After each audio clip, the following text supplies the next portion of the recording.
প্রস্তাবের রাস্তায় কি সমস্যা?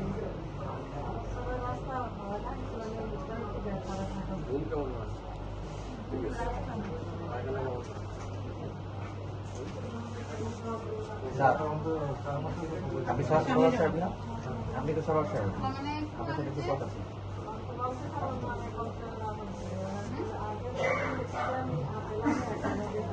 রোগ না অন্য কিছু?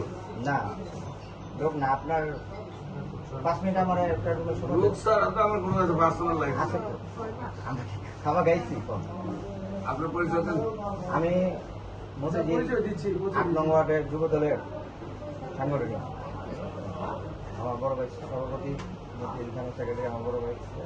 কারণ ওই বিষয় না, আমরা আপনি আপনারই একটা বিষয়ে কথা বলার জন্য, কিন্তু আপনার পার্সোনাল কথা বলতে। মানে আমার বিরুদ্ধে লেখালেখি এটা লুকাইবার কি আছে? আমার বিরুদ্ধে বলতে আমি নষ্ট করে লেখালেখি না আপনার